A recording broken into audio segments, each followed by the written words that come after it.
Did you know that in 2016, Forbes estimated Michael Jackson's pre-tax earning at $825 million, which is the largest annual gain for any entertainer, both dead and alive. Good evening. My name is Christian Gruder. Today, I will be talking about the life of the late Michael Jackson.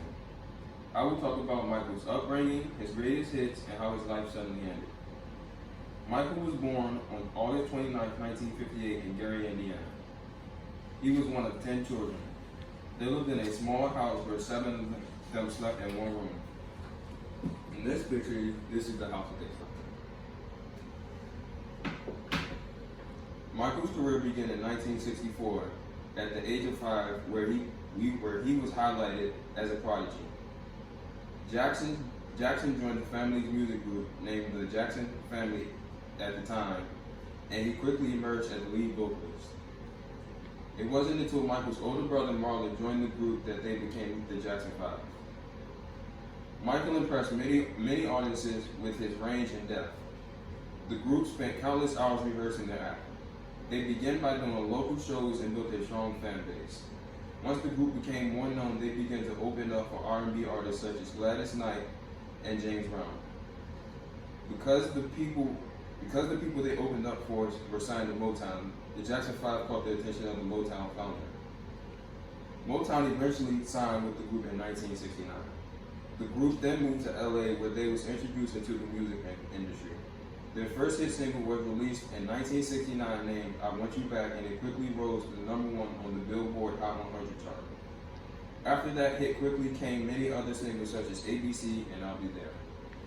It wasn't until 1971 that Michael began his solo career at the age of 13. His solo hit was Got to Be There, which made the charts quickly. His first #1 single was named Ben, which was released in 1972. In 1975, Michael and Motown Records went their separate ways. He released his first world-shocking album named Off the Wall in 1979. The album featured songs such as Don't Stop Till You Get Enough, Rock With You, and She's Out of My Life. After that, his career took off. His highest-selling album was released in 1982 named Thriller. This album featured 7 top 10 hits. In 1983, Jackson performed his #1 hit, Billie Jean, and debuted his famous moonwalk. His performances were so electrifying that he eventually was performing at the Super Bowl in 1993. This was his performance.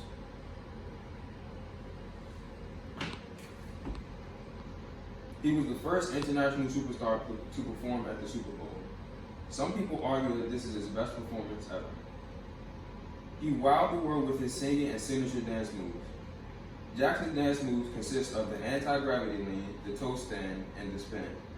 Jackson had many worldwide tours which all sold out, such as the Bad World Tour, the Dangerous World Tour, the History World Tour, and This Is It. It wasn't until Michael's This Is It tour that his career came to a tragic ending. Michael Jackson passed away less than 3 weeks before his tour began. With every concert sold out, the world mourned his death.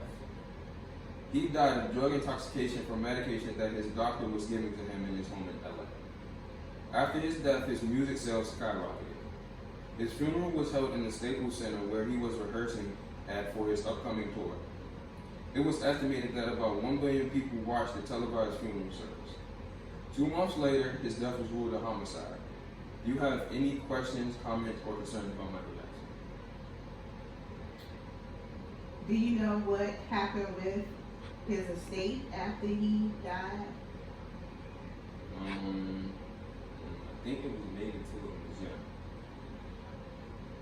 Though Michael Jackson died, he still lived through many people he influenced with his style of dancing and singing, such as Chris Brown, Beyonce, and Usher. Without Michael Jackson, singing and dancing would not be as popular as it is today. Thank you for coming out today, and have a great night.